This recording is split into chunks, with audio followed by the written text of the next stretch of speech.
नमस्कार दोस्तों, स्वागत है आपका एक बार फिर आपके अपने YouTube channel Lords of History में। तो आज हम बात करेंगे ताम्रपाषाण काल के बारे में। इससे पीछे वाली वीडियो में हमने नवपाषाण काल को समझा था। आज हम ताम्रपाषाण काल को समझेंगे, देखेंगे कि किस तरह संस्कृतियाँ आगे बढ़ रही है। तो जैसे नाम से ही आपको पता चल रहा है, ताम्र प्लस पाषाण मतलब तांबा और पत्थर का साथ साथ यूज करने वाली संस्कृतियाँ। नवपाषाण काल का अंत होते होते तांबे का प्रयोग शुरू हो गया था और तांबे और पत्थर का प्रयोग साथ करने वाली संस्कृतियों को हम ताम्रपाषाणिक संस्कृतियाँ कहते हैं। तो पहले की तरह हम ताम्रपाषाण काल को पॉइंट्स में डिवाइड कर लेंगे, उसके बाद आपको समझने में आसानी होगी।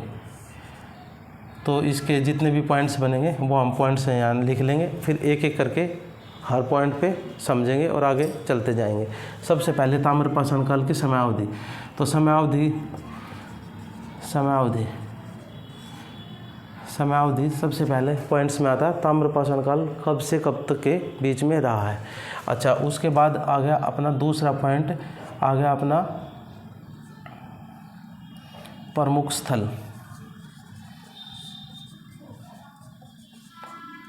दूसरा मेन पॉइंट आ गया अपना प्रमुख स्थल। क्योंकि ताम्रपाषाणिक संस्कृति देश के बहुत बड़े भाग में फैली हुई थी, इसलिए इनमें क्षेत्रीय विभिन्नताएं मिलती है। जो ताम्रपाषाणिक संस्कृति राजस्थान में थी वो ही ताम्रपाषाणिक संस्कृतियाँ जो उनकी विशेषताएं थी, और उसी समय जो महाराष्ट्र में ताम्रपाषाणिक संस्कृतियाँ जो फैली हुई थी उनसे वो भिन्न थी। तो प्रमुख स्थल हो गए। उसके बाद में आ गया अपना तीसरा पॉइंट, आ गया अपना क्षेत्रीय विभिन्नता।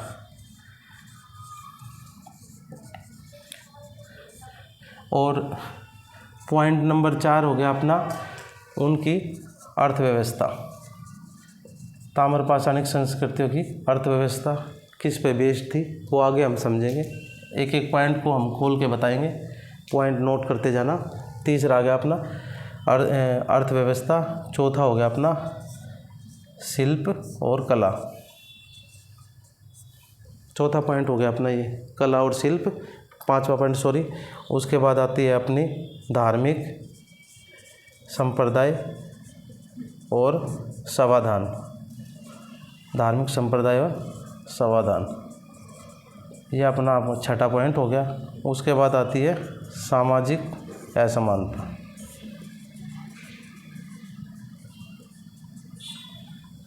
तो इन 7 पॉइंटों के अंदर हमारा ताम्रपाषाण काल पूरा क्लियर हो जाता है।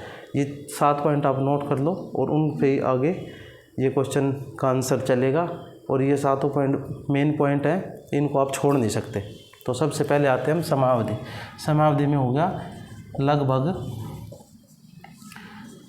3000 ईस्वी पूर्व से 700 ईस्वी पूर्व के बीच।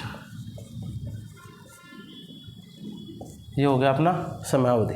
ताम्रपाषाणिक संस्कृतियों की समयावधि 3000 ईस्वी पूर्व से 700 ईस्वी पूर्व के बीच। तो ये प्रमुख स्थल है। प्रमुख स्थल हम इधर लिख लेते हैं ये, और उसके बाद में इधर अपनी बाकी के सारे पॉइंट्स चलते रहेंगे। प्रमुख स्थलों में चूँकि ये संस्कृतियाँ बहुत ज़्यादा क्षेत्र में फैली हुई थी, तो इन प्रमुख स्थलों को भी हम 4 भाग में डिवाइड कर लेंगे। सबसे पहले नंबर आता है अपना दक्षिणी पूर्वी राजस्थान। दक्षिणी पूर्वी राजस्थान अपना पहला नंबर आता है। ये हो गया अपना प्रमुख स्थल। तो ताम्रपाषाणिक संस्कृतियों का प्रमुख स्थलों में हो गया दक्षिणी पूर्वी राजस्थान।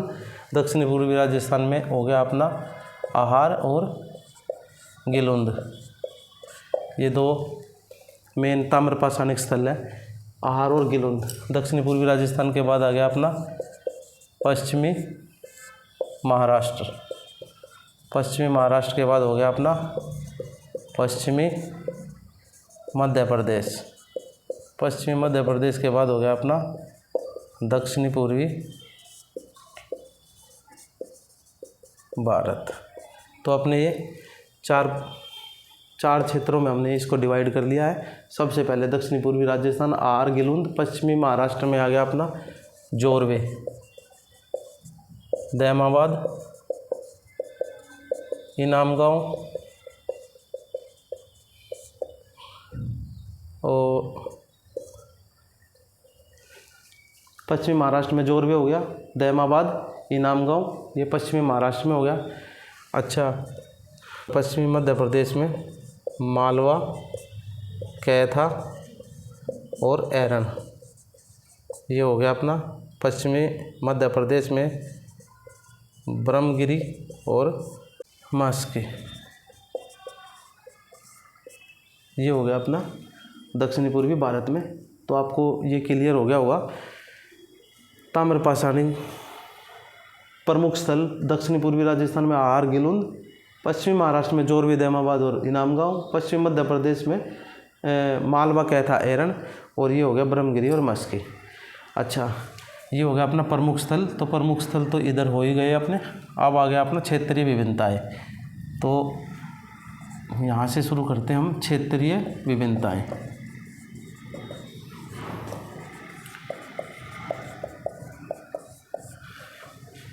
ताम्रपाषाणिक संस्कृतियों बहुत ज़्यादा एरिया में फैली हुई थी, इसलिए इनमें बहुत ज़्यादा क्षेत्रीय विभिन्नताएं मिलती है। क्षेत्रीय विभिन्नता हम सबसे पहले लगा लेते हैं। सबसे ज़्यादा उत्खनन हुए हैं अपने पश्चिमी महाराष्ट्र में। पश्चिमी महाराष्ट्र में सबसे ज़्यादा उत्खनन हुए हैं। इनमें पूरे महाराष्ट्र में लगभग थोड़ी बहुत एरिया को छोड़ दिया जाए तो पश्चिम महाराष्ट्र में, पूरे महाराष्ट्र में ताम्रपाषाणिक बस्तियाँ हमें देखने को मिलती है। सबसे पहले क्षेत्रीय विभिन्नता में आ जाएंगे। इसमें इनाम गांव और अपनी दूसरी थी दैमाबाद और इनाम गांव। जोरवे संस्कृति पश्चिमी महाराष्ट्र में सबसे पहले आता है अपना जोरवे संस्कृति। ये पॉइंट नोट करने वाला है, जोरवे संस्कृति। जोरवे संस्कृति के अंतर्गत ही इनाम गांव और दैमाबाद बस्तियाँ आती है। इनमें सबसे ज़्यादा उत्खनन हुआ है। तो ये जो इनाम गांव और दैमाबाद की जो बस्तियाँ हैं, ये लगा लो नगरीकरण के मुहाने तक पहुँच गई थी, इतनी बड़ी बस्तियाँ थी दैमाबाद और इनाम गांव। अच्छा, इसमें एक खासियत क्या थी दैमाबाद और इनाम गांव की, यहाँ का जो मिट्टी है ये काली और भूरी मिट्टी है, काली और भूरी, काली प्लस भूरी। तो पश्चिम महाराष्ट्र में जो भी ताम्रपाषाणिक संस्कृति हुई है उनमें इनाम गांव और दैमाबाद सबसे बड़ी बस्तियां हैं। इनमें काली भूरी मिट्टी है। यहाँ पे बेर और बबूल के पेड़ उगते हैं, बेर और बबूल के पेड़, बेर प्लस बबूल। तो ताम्रपाषाणिक संस्कृतियाँ में इनाम गांव और दैमाबाद सबसे बड़ी बस्तियाँ हैं, इनमें सबसे ज़्यादा उत्खनन हुआ है। अच्छा, दूसरे नंबर पे आता है अपना इलाहाबाद का विंध्य क्षेत्र। इलाहाबाद के विंध्य क्षेत्र आता है अपना। इसमें जो उत्खनन हुए हैं उनमें लगभग सब पत्थर के औजार ही इस्तेमाल करते थे। इनमें फलक और फलकियाँ मुख्य होते थे। तो इनमें हो गया अपना पत्थर के औजार। और जो दक्षिणी भारत की में जो ताम्रपाषाणिक स्थल मिले हैं उनमें पत्थर की कुल्हाड़ियाँ चलती थी। तो ये हो गया अपना, एक हो गया अपना पत्थर की कुल्हाड़ियाँ चलती थी। तो इधर विंध्य क्षेत्र में पत्थर के औजार, वो तांबे का औजार तो यहाँ पे मिले हैं लेकिन बहुत ही कम मात्रा में। तो यहाँ पत्थर के औजारों का ज़्यादा चलन था, यहाँ पे पत्थर की कुल्हाड़ियाँ मिली हैं। इसके विपरीत जो आहार और गिलुंद है वहाँ पे सबसे ज़्यादा तांबे के औजार और हथियार मिले हैं। इनमें ये लगा लो आहार के लोग तो शुरू से ही तांबे का इस्तेमाल करते थे और आहार का प्राचीन नाम तांबावली है। हाँ, ये एक पॉइंट हो जाएगा आपका मेन। आहार का प्राचीन नाम है तांबावली। यहाँ पे तांबे के बहुत से औजार हथियार मिले हमें। राजस्थान में तांबे के औजार हथियार ज़्यादा यूज होते थे। इसके विपरीत विंध्य क्षेत्र में और दक्षिणी भारत में तांबे के बहुत कम हैं, लेकिन पत्थरों के औजार और हथियार बहुत ज़्यादा मिले हैं। तो ये होगी इनकी क्षेत्रीय विभिन्नताएं। इसमें अपने ये लगा लेते हैं कि इसी में आगे चल के उसको अर्थव्यवस्था के साथ जोड़ देंगे। तो ये हो गया अपना क्षेत्रीय विभिन्नता वाला पॉइंट हो गया अपना क्लियर। क्षेत्रीय विभिन्नताओं में ये सारे पॉइंट्स आ जाएंगे आपके। अच्छा, इसके बाद आती है अपनी अर्थव्यवस्था।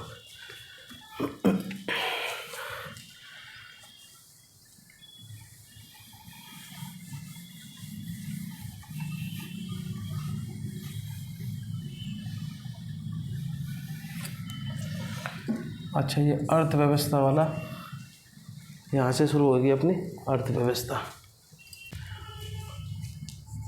अब आ गया अपना अर्थव्यवस्था। अर्थव्यवस्था क्या होगा? ताम्रपाषाणी के लोग कृषि कार्य करते थे, कृषि प्लस पशुपालक। तो अर्थव्यवस्था में सबसे पहला पॉइंट आ जाएगा कृषि और पशुपालक का। ताम्रपाषाणी के लोग कृषि कार्य करते थे और पशुपालन करते थे। कृषि पशुपालन में वो भेड़ बकरी और कुत्ता ये सब पशु पालते थे। और कृषि का में वो मेनली क्या था? गेहूँ और जौ उपजाते थे। इनमें भी क्षेत्रीय विभिन्नताएं पाई गई है। जहाँ पे जो महाराष्ट्र वाला एरिया है, पश्चिम महाराष्ट्र वाला, वहाँ पे कपास के हमें साक्ष्य मिले हैं, कपास पैदा करने के साक्ष्य मिले हैं पश्चिमी महाराष्ट्र वाले एरिया में। और राजस्थान वाले एरिया में गेहूँ और जौ की खेती की जाती थी। अच्छा, ये हो गया अपना अर्थव्यवस्था में। तो मेनली अब यही आएगा कि ताम्रपाषाणी के लोगों की अर्थव्यवस्था कृषि पर आधारित थी और वो पशुपालन करते थे और कृषि।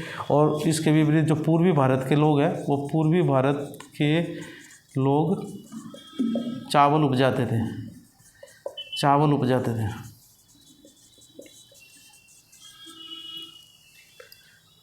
इसमें पूर्वी भारत के लोग चावल उपजाते थे, जिनमें चावल और यहाँ पे हमें मछली पकड़ने के कांटे भी मिले हैं। मछली पकड़ने के कांटे भी मिले हैं। तो पूर्वी भारत के लोगों का मुख्य हो गया अपना मछली प्लस चावल। तो पूर्वी भारत के जो ताम्रपाषाणी के लोग थे, वो चावल और मछली खाना ज़्यादा पसंद करते थे। और जो राजस्थान में जो आपको ताम्रपाषाणी की संस्कृतियाँ मिली है, वे गेहूँ और जौ उपजाते थे। और पूर्वी ये अपने ये जो महाराष्ट्र के लोग हैं, वो जो दक्कन का एरिया आता है ना, दक्कन का एरिया जो है, उसमें कपास की खेती के साक्ष्य भी हमें मिले हैं। तो ये होगी अपनी अर्थव्यवस्था। अच्छा, अर्थव्यवस्था के साथ साथ एक नीचे एक पॉइंट और आ जाता है अपना मर्दभांड। ताम्रपाषाणी के लोग, इसमें एक पॉइंट और लिख लो अपना मर्दभांड। तो मर्दभांड वाला पॉइंट अपना किल यहाँ आ गया। ताम्रपाषाणी के लोग मिट्टी के बर्तनों का प्रयोग करते थे, जिनमें लाल और काले मिट्टी के बर्तन प्रमुख होते थे। तो इनका पहला पॉइंट आ गया अपना लाल और काले मर्दभांड। ताम्रपाषाणी के लोग लाल और काले मर्दभांडों का प्रयोग करते थे, जो चाक पर बनाए जाते थे।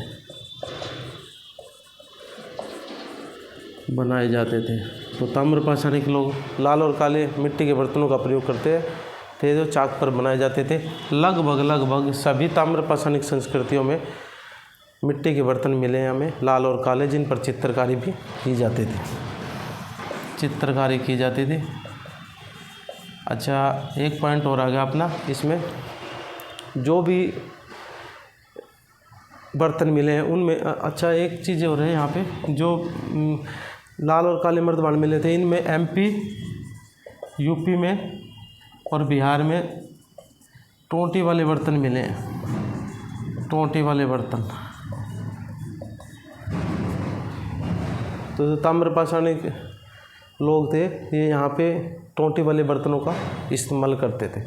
तो मर्दभांडों में ये आ गए हैं। इनमें मतलब ये लगा लो, जितने भी खुदाइयाँ हुई हैं, जितनी भी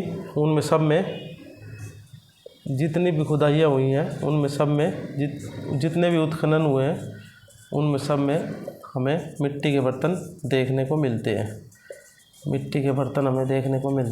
तो एक पॉइंट ये हो जाएगा आपका, ताम्रपाषाणी संस्कृतियों के लोग काले और लाल मर्दभांडों का प्रयोग करते थे, चाक पर बनाए जाते थे, उन पर चित्रकारी की जाती थी।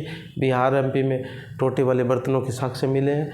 जहाँ कहीं भी ताम्रपाषाणी संस्कृतियों का उत्खनन हुआ है, उनमें हमें काले और लाल मर्दभांड वहाँ पे हमें साक्ष्य के रूप में मिले हैं। तो एक पॉइंट ये हो जाएगा। अब अगले पॉइंट पे चलते हैं, कला और शिल्प।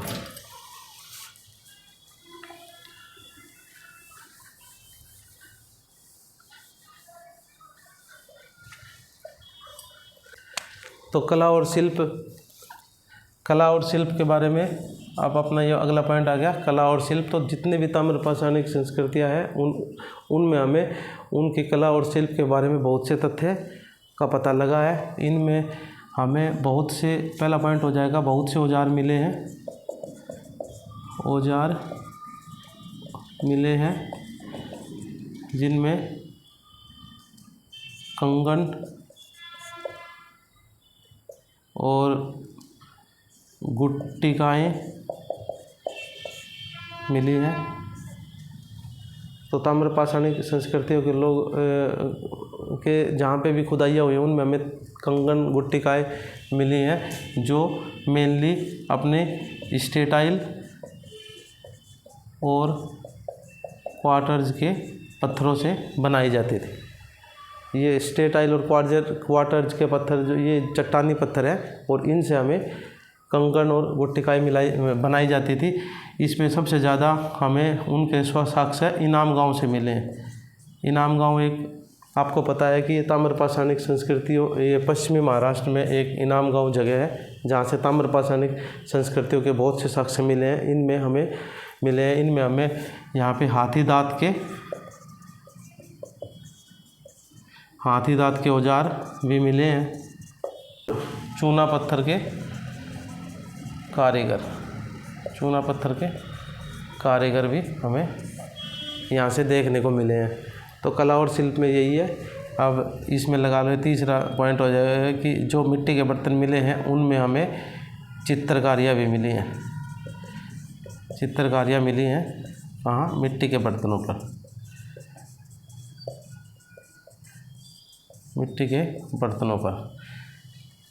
बर्तनों पर जैसे ये हो गया अपना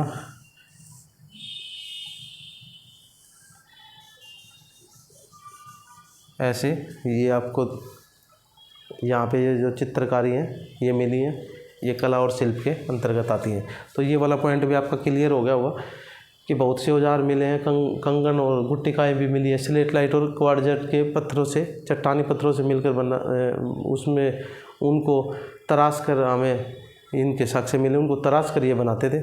दूसरा है, इनाम गांव में हाथी के दांत औजार, चूना पत्थर के कारीगरों के बहुत से हमें प्रमाण मिलते हैं। इनाम गांव में सबसे ज़्यादा खुदाई उत्खनन हुआ है, उनमें बहुत ज़्यादा, वहाँ कम से कम 100 से भी ज़्यादा चीज़ें मिली हैं, जिनके बारे में हमें, इनके कला और शिल्प के बारे में हमें ज्ञान होता है। अगला पॉइंट आता है अपना धार्मिक संप्रदाय और समाधान।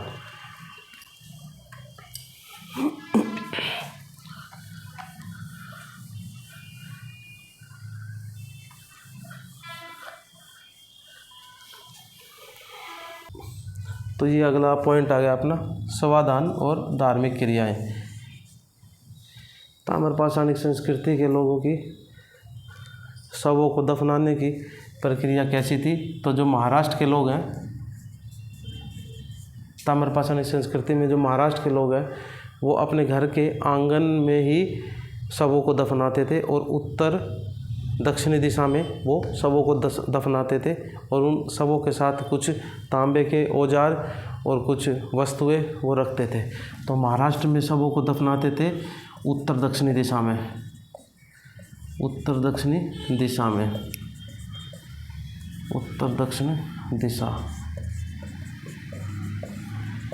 तो ताम्रपाषाणिक, ये वाला पॉइंट आपको हो गया होगा क्लियर कि ताम्रपाषाणिक लोग, ताम्रपाषाणिक काल में महाराष्ट्र के लोग उत्तर दक्षिण दिशा में शवों को दफनाते थे और उसमें शव के साथ कुछ सामान भी रख देते थे। इसके विपरीत जो पूर्वी भारत है, पूर्वी भारत में पूर्व पश्चिम दिशा में शवों को दफनाया जाता था, पूर्व पश्चिम दिशा में। तो ये क्षेत्रीय विभिन्नताएं हमें देखने को मिलती है। और धार्मिक संप्रदाय के रूप में तो लगा लो, हमें ताम्रपाषाणिक काल में हमें मातृ देवी की मूर्तियाँ मिली हैं। मातृ देवी की मूर्तियाँ मिली हैं इनाम गांव से। इनाम गांव से हमें मातृ देवी की मूर्तियाँ मिली हैं। वो धार्मिक प्रवृत्ति की मानी जाती हैं। उसके अलावा हमें वर्षभ की भी मूर्ति मिली है। तो वो सब धार्मिक संप्रदाय के अंतर्गत आ जाती है। तो ताम्रपाषाणिक काल के सवादान और धार्मिक संप्रदाय में हम इन पॉइंट्सों को लिख सकते हैं कि महाराष्ट्र ताम्रपाषाणिक संस्कृति के लोग शवों को घर के आंगन में उत्तर दक्षिणी दिशा में दफनाते थे और उनके साथ तांबे के कुछ वस्तुएं भी साथ में रखते थे। इसके विपरीत जो पूर्वी भारत है उनमें हमें पूर्व पश्चिम दिशा में शवों को दफनाने के प्रमाण मिले हैं और मातृ देवी की मूर्तियां मिली हैं।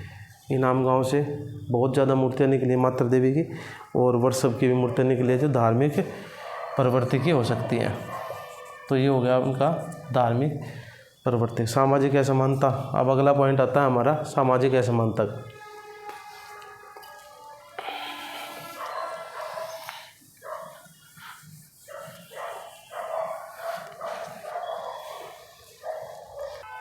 तो अगला पॉइंट हमारा सामाजिक असमानता का आता है। तो सामाजिक असमानता में ले लीजिए कि सबसे पहला पॉइंट यह है कि ताम्रपाषाणिक काल की सामाजिक असमानता शुरू हो गई थी या नहीं, ये हम पॉइंट इसको में क्लियर करेंगे। तो लगा लो कि शवों को दफनाने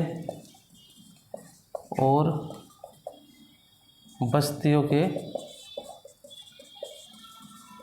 ढांचे को देखकर हमें लगता है कि ताम्रपाषाण काल में सामाजिक असमानता शुरू हो गई थी। ताम्रपाषाण काल में सामाजिक असमानता शुरू हो गई थी। बस्तियों के ढांचे से कैसे पता लगता है कि कई बस्तियां गोलाकार हैं, गोलाकार बस्तियां हैं और बस्ती के सेंटर में स्थित है। गोलाकार बस्तियां गोलाकार ऐसे, और ये जैसे ये बस्ती हो गई तो इसके सेंटर में गोलाकार है, तो यहाँ पे बस्ती के सेंटर में स्थित ऐसा लगता है कि किसी सरदार का घर रहा होगा। उसके अलावा आयताकार मकान है इधर, वो आम जनता के लगते हैं। तो यहाँ से हमें पता लग रहा है कि यहाँ पे थोड़ा बहुत सामाजिक असमानता यहाँ पे हमें शुरू हो गई थी। इसके अलावा शवादान की प्रक्रिया में क्या है कि कई शवों को तो दफनाया गया है, उनके गले में हार पहना के दफनाया गया है और कई शव भी खाली दफनाए गए हैं। ऐसा लगता है कि जिन शवों के गलों में हार पहनाया गया है, ऐसा लगता है वो किसी सरदार की फैमिली से बिलोंग करते होंगे और कुछ उनके बिना हार वाले हैं। तो एक हो गया कि गले में हार के साथ दफनाए गए हैं और एक के गले में हार नहीं है, कुछ चीज़ें रखी हैं अलग से। तो इन सब कारणों से हमें लगता है कि सामाजिक असमानता यहाँ शुरू हो गई थी। तो सामाजिक असमानता वाले पॉइंट्स में ये 2 पॉइंट्स आ जाएंगे जिनमें शवों को दफनाने और बस्ती के ढांचे को देखकर बस्ती का ढांचा गोलाकार और बस होता था और आयताकार होता था। गोलाकार बस्ती के सेंटर में और आयताकार ऐसा ये लगता था कि सरदारों का मकान है, और आयताकार वाले आम जनता के मकान लगते थे। और शवों को दफनाने वाले में इस पॉइंट में आ जाएगा कि कई जो मुर्दे दफनाए जाते थे उनके गलों में हार था और कईयों के नहीं था। तो इसमें हमें सामाजिक असमानता दिखती है। तो ये वाला पॉइंट आपका क्लियर हो गया होगा। पूरा ताम्रपाषाण काल, ये ताम्रपाषाण काल की समयावधि हो गई अपनी 3000 से 7000 ईस्वी पूर्व। प्रमुख स्थल ये हो गए आपने देख ली। क्षेत्रीय विभिन्नताएँ हैं। राजस्थान के ताम्रपाषाणी के लोगों का थोड़ा कल्चर अलग था, इसके विपरीत महाराष्ट्र का अलग था, दक्षिणी भारत का अलग था, पूर्वी भारत का अलग था। वो हमने आपको बता दिया। अर्थव्यवस्था मेन रूप से कृषि और पशुपालक थी। मर्दभांड काले और लाल रंग के मर्दभांडों का प्रयोग करते थे ताम्रपाषाणी के लोग। शिल्प और कला आपको बता ही दिया। उसके बाद धार्मिक संप्रदाय हैं। आप इससे पहले हमने जिक्र किया था, धार्मिक संप्रदाय के रूप में हमें मातृ देवी की मूर्तियाँ मिली हैं, मातृ देवी वर्षभ की मूर्तियाँ मिली हैं। और शवादान उत्तर दक्षिणी दिशा में और पूर्व पश्चिम दिशा में, उत्तर दक्षिणी दिशा में इनाम गाँव में मिले हमें। उत्तर पश्चिम दिशा में इनाम गाँव ताम्रपाषाणिक संस्कृतियों की सबसे बड़ी बस्ती के रूप में हम उसको देखते हैं। इनाम गाँव को आहार और गुलिंद भी बड़ी बस्तियाँ थी, लेकिन इनाम गाँव में बहुत ज़्यादा पैमाने पर उत्खनन हुआ है, तो वहाँ से ज़्यादा हमें उनके बारे में पता चलता है। तो इस सामाजिक असमानता ये वाला पूरा आपको ताम्रपाषाण कालीन काल पूरा हो गया होगा, देख लो। इसमें हम एक राजस्थान में एक गणेश्वर स्थल है, गणेश्वर, ये भी ताम्रपाषाणिक संस्कृति काल का है, लेकिन ये धीरे धीरे करके हम इसको सिंधु घाटी सभ्यता के साथ इसको जोड़ते हैं। जो भी इसका उत्खनन हुआ है और सिंधु घाटी सभ्यता का जो उत्खनन हुआ उसमें गणेश्वर में जो उत्खनन हुआ उससे मिलती जुलती चीज़ें हैं, तो गणेश्वर स्थल सिंधु घाटी सभ्यता के अंदर चला जाता है। तो वही बात है, ताम्रपाषाणिक संस्कृतियाँ जो उत्तर भारत की ताम्रपाषाणिक संस्कृतियाँ थी वो धीरे धीरे आगे चल के कांस्य युगीन सभ्यताओं के अंतर्गत पहुंच गई है। लेकिन दक्षिणी भारत की जो ताम्रपाषाणिक संस्कृतियाँ थी वो नवपाषाण काल का ही सीधा आगे चलती गई और वो सीधी सिंधु घाटी सभ्यता से जुड़ी हुई नहीं थी। तो ये हो गया आज का चैप्टर, ये पूरा हो गया ताम्रपाषाण काल। आशा करता हूँ कि आपको समझ में आ गया होगा, और कुछ इसमें चीज़ें रह गई हो तो आप बताना कमेंट करके। और ये क्लास आपको कैसी लगी कमेंट करके बताओ। चैनल को सब्सक्राइब करो। धन्यवाद।